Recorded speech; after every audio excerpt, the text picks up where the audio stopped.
Hey everybody, my name is Taylor, and this is my 1966 Ford LTD. I've had this car for about 10 years, and around 2 years ago, back in 2021, I got it on the road again, running and driving. Prior to that, this car has been in my family for about 3 decades, dating back to the mid 80s. Now, up until 2021, I had done a lot of work to this car to get it where it's at now. And even since then, I've done a ton more to it to make it more reliable and more safe. My goal for this video series is to document the last bit of work I do to it up until Hot Rod PowerTour, which I've signed up for this year. I figure for this first video, I'll give you a walk around of the car, show you where it's at now, and show you what I've done to it. After that, we'll take off and take on these little mini projects as needed till it's ready to go, or we run out of time. So before we get into it too deep, I'll give you a little history on this car. This has been in my family for close to 4 decades. Before being mine, this was my grandfather's. He picked this up in the mid 80s. All his friends always had Galaxies like this. My grandfather, however, wanted the LTD. The difference between the LTD and the Galaxy is the LTD has a couple more of what we'll call creature comforts. It had softer springs, more insulation, air conditioning was standard, and a bench seat because it was more comfortable versus the buckets. My grandfather drove it through the end of the 80s, into the 90s, and he ended up parking it in the early 2000s because he picked up another project car that he was working on. It sat outside his parents' barn for close to a decade before I picked it up at around 2012. After sitting outside my great-grandparents' barn for close to a decade, my dad and I went and picked it up and brought it home. I've worked on it on and off through middle, high school, and eventually college to get it where it's at now. And it was, like I said, up in 22 when I finally got it back on the road again and registered. This has been a great car, a lot of fun to drive, and I guess now we can take a quick walk around. So I pulled it outside to give everyone a better look at it. On a whole, this is an extremely solid car. Minimal rust, frame is solid, floors are pretty solid. They needed a little bit of patchwork when I got it home and started working on it. This is not the original paint. This is a repaint my grandfather did on this. I would imagine sometime in the 90s, but I'm not 100% positive. It's a lacquer paint. It actually, when I brought it home, it was extremely dull, and I just recently got around to polishing it. I was able to get some of that shine back. There is a little plastic in it. This quarter panel, my grandfather was in a shopping center and he got backed into. So there's a lot of plastic in it to give it the shape back it needs. And you can kind of see some of the shading in the bottom isn't exactly right, nor is that fender lip there. So some of the work I've done to it for body work, there was a hole rotted through in the door there. I patched that a couple of years ago. There was a rather large hole in the trunk. I might put a picture of that up here for you to look at. Patched that right around the same time.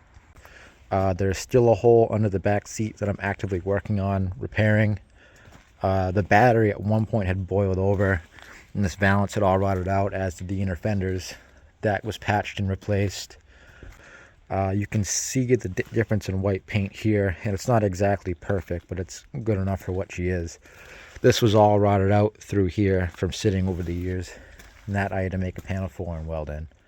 Other than that, fairly solid. Extremely dirty right now, needs a good bath, but solid car. So onto the interior, like I said, I have the back seat out right now because under the carpet right there's a small hole that I'm patching, and I really didn't want to catch the seat on fire. When I was welding and repairing it, I had the carpet pulled forward too, but it's just laid back now, down now for out of habit. This interior was originally like a maroon. The door cards are all original that I dyed black. The back seat is not original. That I bought from a man in Western Massachusetts. It's out of another 66 Galaxy. I have the matching bottom to go with it, and I bought the package tray and the speakers in that whole deal. The front seat is the original front seat. It just has a seat cover over it right now. You can see some of the original red poking through when you lift it up. The dash I painted black back probably 2015. Obviously aftermarket gauges. Radio doesn't work. Speedometer works. Fuel gauge works. Clock works when it wants to. Apparently right now it doesn't. Yeah, that's it. In here at least. So here in the trunk, I mentioned I patched a hole.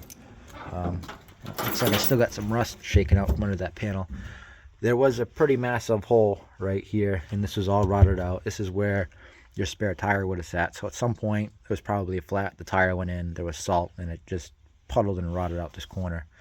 So this panel, obviously you can see the weld lines. It looks better from underneath. I ended up making a new panel here because this was gone, and I was able to save the original spare tire holder to keep it all level in one plane. This is I gotta vacuum this out, I guess. Whew. But yeah, other than that, that was the only real hole back here. All this was fairly solid. Those holes there, there's supposed to be a matching set here, and that's supposed to be a continuation of the rocker trim back here. And I have those trim pieces. I just gotta put the holes in and put them back on. Now, as far as I know, this is all original glass, minus the front windshield, which I replaced when I got it. It was cracked. I added the trim here. Those are new old stock LTD badges on the sides here. This is the original rear bumper, new tail lights, a new old stock LTD badge that I got at a swap meet. Ford letters are new. This is all the original rear stainless that I buffed out. Like I said, original glass, original mirror. New windshield. The other one was cracked on that side. It was replaced. Original trim up here too. I got a brand new bumper from a gentleman down at Rhode Island for a smoking deal. Right now it's a little crooked because when my grandfather had it, he got a little fender bender here, and this back bracket's bent. I got to straighten that out and square everything back up here. But I guess now we can peek under the hood. So this is the power plant. It is a Ford 390. This is an original 390 car. As far as I know, this is the third engine that's been in it. The first one, the original 66 block, from what I've been told, was blown up doing a burnout sometime in the 90s. My grandfather replaced that original 390 with a 61 390 out of a Thunderbird. That motor he ran for, I think, about 10 years before this car was parked. So that 61 390 was in it when I got it. I tinkered with it all through middle and high school and college, like I was saying before. 2021, when I got this car up and running again, it made it through the entire 21 summer and part of the way through the 2022 summer. Eventually, it overheated one day, ate the head gasket, and made a chocolate milk slurry over my engine bay here.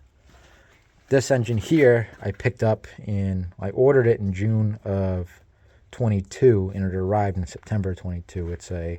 It was a reman long block that I picked up from a company out in Washington State. And this is not the original intake. This is a tri-power that I got a pretty good deal on from a gentleman in central Connecticut. As is, the car runs fairly well. Like I said before, I just got to do some last minute tinkering to get it where I want it to be. So this engine bay is pretty dirty right now, but back in 2020, I think, I ripped this whole front end down to the bare frame and redid most of it. It needed a lot of work. Like I said before, the original battery had boiled over and it had rotted out the valance and the inner fender wall through here, so I had to do some patchwork. But I put it all back together, ended up putting in a new master cylinder. We went from a single to a dual pot, tried to improve the safety if we ever lose a brake line. So you've got the new long block. That's an original 60s tri-power.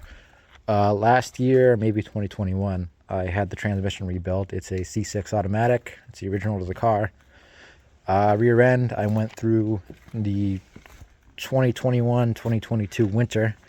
So that's been gone through. It's got new bearings. It's pretty solid. We have a new exhaust. I got to raise it the back a little bit. And I have new mufflers to go on. These ones, the mufflers blew out when I backfired going down 495. But yeah, those are just some of the smaller projects I want to, that's a quick run through the car. Like I said, I got some small projects I want to get to on it. Just make sure it's road ready for the big trip. So we'll do a quick start for you, get a feel for it.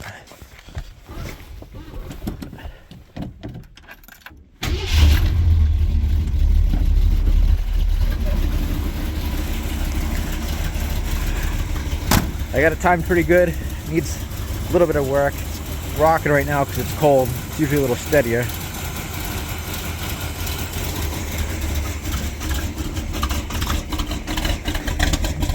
Cold like this, it hardly likes to run, but you get a feel for it.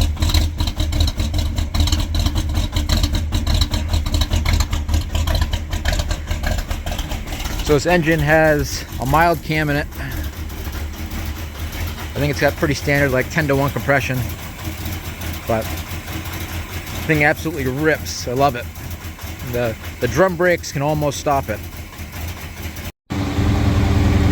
There it is. It smooths out a little bit once it warms up. It's at high idle right now. Hold on a second. There it is. Smoothed out now. But anyway, yeah, that's it. Like I said, this will be a little mini series we do as we get this thing ready for PowerTour. If you have any questions or comments, drop them below. Feel free to subscribe and hang out. Otherwise, thanks for watching.